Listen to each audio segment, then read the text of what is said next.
Hi. So I have some music I'm working on, and this is actually going to be coming out at some point on 99 Lives as a release. So I thought, let's listen to the song, and then I'll just talk about how I mastered it and how I like generally master most things. So let's take a listen.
Yeah, it's basically the same verse, same build, except the drop is a little bit of a different drop.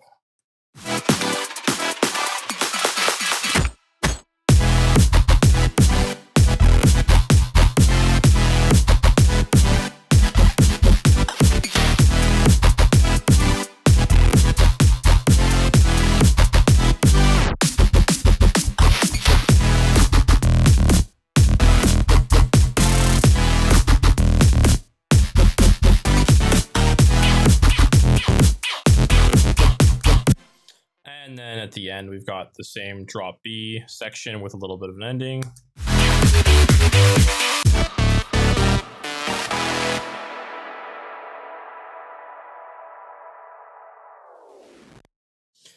And it cuts in to be 4 minutes long exactly.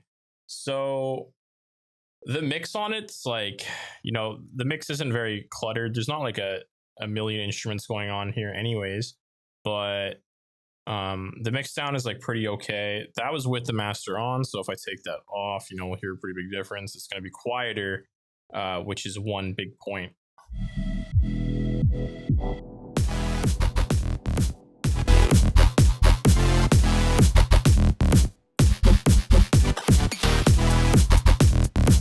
Yeah, much quieter now for sure. So yeah, let's talk about what I did for the master. So actually, the only thing I did for the master, all this other stuff can be ignored. This one was kind of like a pre-master of sorts, or it was like it's just a more simple one. It's just doing like a little bit of EQ, and then I'm just using it to raise the volume. It's not balancing the mix or anything the right way. So what we actually have going on is an Ozone 8, and I'm doing this imaging thing where you basically just like want to have your high end be nice and crisp and fluttery, but then you want everything that goes down to the lower end to be like less and less stereo. So like, from right to left, you kind of want to have like nothing, and then it opens up kind of like a sweep of stereo field more or less. Because it doesn't really sound good when you have your root tones or your subtones like in stereo. In some situations, yeah, it might work in certain aspects of the song, but when you get down to the drop or something, you're going to want to have that really mono like bass, and you want your bass sounds, like not the sub, your like bass sounds, they'll have characteristics from 100 to 20,000 hertz, and then in the 20,000 hertz area you can throw some stereo in there in your basses, and maybe even in the 1,000 hertz upwards. But for the most part, that 200 hertz area, you want to keep kind of mono. That's the core texture of the bass and the root tones. You want to keep it mono. So I just kind of have that here. I mean, I am boosting a little bit, but the sub for sure is getting wrecked, even though in the next thing I'm doing is I'm cutting the mids at 25 and then the sides at 125 is something I always do. I do it at 48. And then I have this little dip here. Just sort of, let's see, let's turn this on. So let's turn our imager on and let's listen to the drop. Where's the drop? Let's do drop B. So we'll turn our imager on. Just make the stereo a little bigger, and then go ahead and turn on the Pro Q.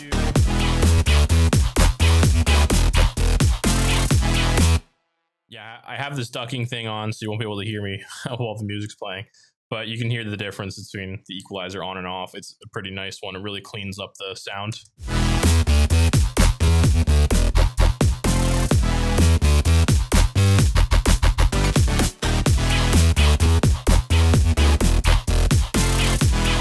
And then I have a FabFilter Pro MB. I'm actually not using this for any multiband compression. I'm just using it to separate the like 130-ish area from the rest of the song. And what I'm basically doing is, with no limiter on, I'll listen to my song at, you have to make sure the master's on 0. Sometimes I don't do that, and then I'm like, oh wow, this sounds really weird.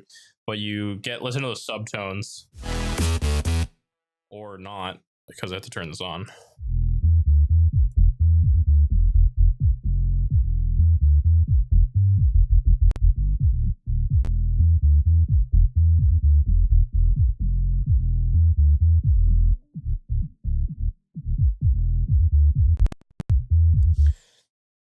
Actually, for some reason, they're quite low. Typically, my sub is supposed to be... Keep talking with the mic off. But this is probably somewhere going to be around 9. Because basically, I want the master to clip from the sub alone.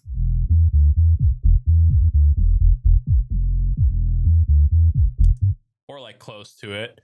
I don't know, I'm lazy, so I'll just do whole numbers. So that's going to be 9. And then I always do this band as... 2 decibels lower the rest of everything. So basically the sub is just 2 decibels louder than everything else. And then we're going to combine those together, and we're not going to listen to that yet because we want to put that limiter on, which I'm going to put down to 0 now because I've changed some levels.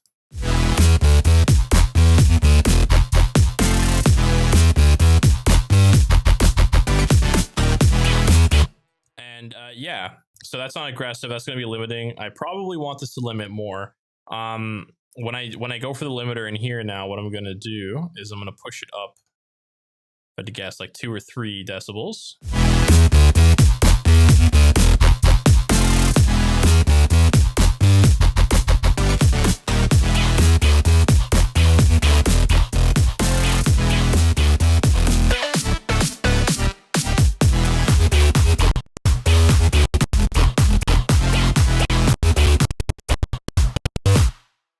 My poor CPU. So actually, what I think I'm going to do with this is, because I didn't master this quite the same way I usually would, but I like to use something like aggressive on the Pro L. I like to get the sort of lofts up to like around 5 point something, 6 point something.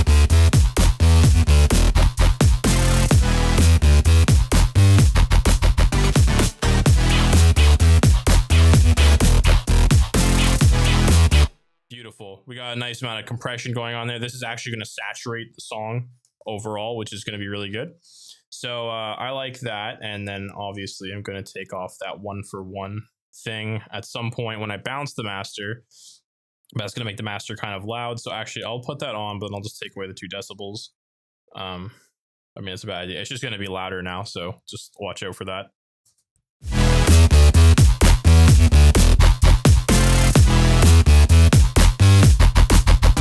So we have that done, right?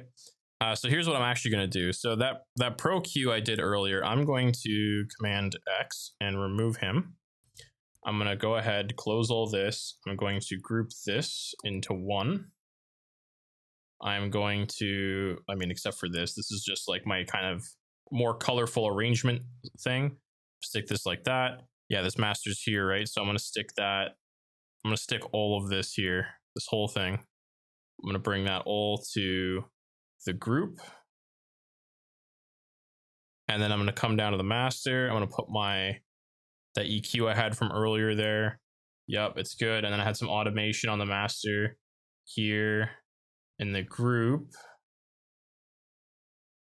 for retro color and a couple things. Can I get, it won't let me look at all my automation clips there. So add lanes. Yeah, I have all those still. So that's all going to be fine. So then I have like, you know, I basically have my master here, and then after the master, I have this EQ cutting it. It doesn't matter. I know people are like, oh, it's going to clip. It doesn't clip. It's fine. So I'm going to do that. And then I'm going to go find my main kick and snare.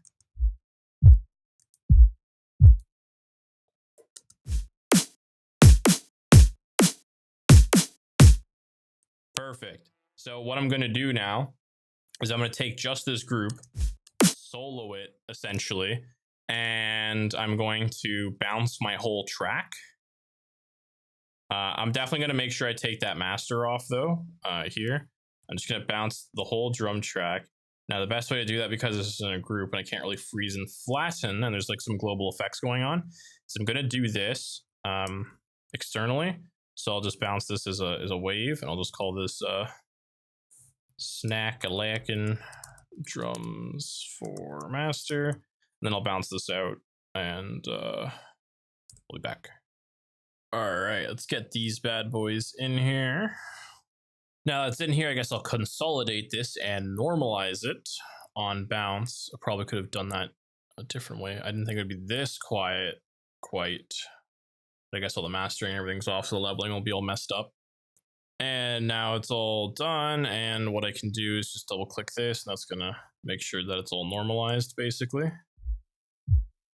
And I still have 6 being taken off of it, but now what I'm gonna do is I'm gonna add the Kilohertz Transient shaper, and then I'm just gonna increase the pump and decrease the sustain, leave the attack alone, and just kind of mess with the speed. Do something like this. And then with my master, turn the master on now. So the reason I put this Pro Q3 outside of this group, so what I'm doing is I'm mastering this whole song right now, everything, literally everything. But then I just threw the drums in on top again, but all I'm getting is their transients. I'm not actually like playing the drums like in there all the way. So you can mix those. And then now I'm going to basically just find a good spot for the transients. So I have my mix and master here going on. And because a transient's so short, you can't really distort it or clip it. So it makes no difference really. So you're just going to end up with transients that punch through the master, because transients are such short audio that don't even have like any sonic qualities to them per se. It's just noise. It's just like a click, like really loud clicks. You can layer any transient with anything and it will sound fine. It's not like kicks have very specific transients or anything like that. That's that specific. So it's just noise. So if it's clipping when the kick and the snare are playing, it's actually not going to be unpleasant to the ears, because it's not like you have anything like synthetic, melodic, or like, you know, that has a sonic character that you want to keep intact. So the reason I put the EQ on the masters, because if I keep it on just this group here, which I'll just call like song, is this EQ will actually cause phase cancellation with the drums because of the brick wall line I have on it, like the brick wall curve I have. So basically in the high end, I'll get like some phase cancellation that it actually could damage the quality of the song. So that's no good. So now if we listen to drop A.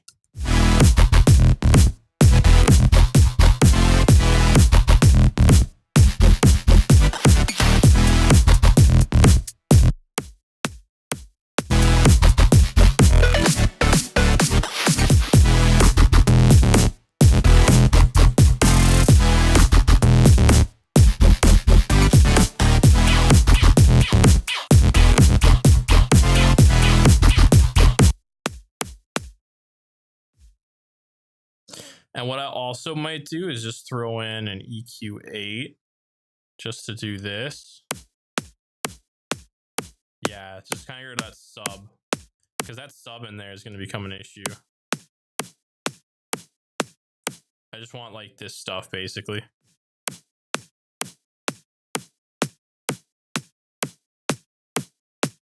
Like that. So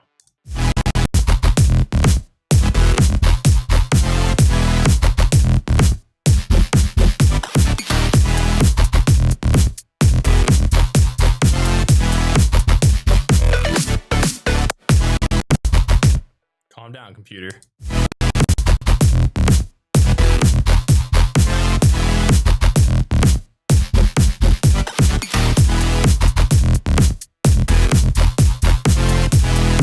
And then again, what this allows me to do is I can go ahead and take my limiter and I could make this like louder, and you can get away with it more because the drums don't get squished because they're technically outside of the limiter now.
As you can see on this little graph here, you know, my transient should be getting smushed. I should have this big fat rectangle. You know, my drums aren't really going to stand out and it's going to be like bad, but no, that's not the case. So, and you might be like, oh, well, this is going to clip now. So, you're clipping. No, okay, that's also not true. So what I'll do is I'll bounce this even whole thing, and I'll show you what that sounds like. All right, so we're back. Here we are. And this is the bounce I just made. And I put this at 0 decibels. There's nothing on this track. The master Pro Q's turned off. When we play it, there'll be no clipping.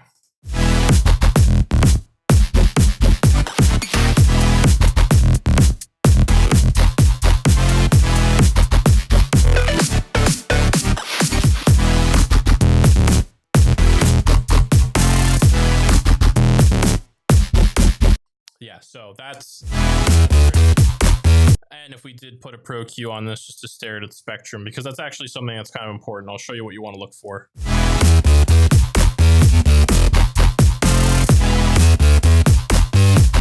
This song could benefit from more of a dip here for sure.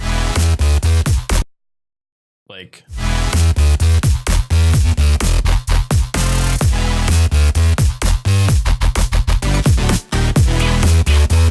because it sounds really muddy, so literally like a little bit of a dip.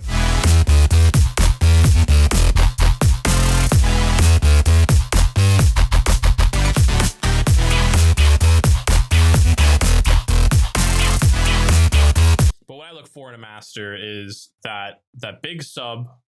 I want to see the high end like kind of shelf out at the top, and then I want to see that 15K flat, like kind of halfway down the bottom, just doing whatever it wants.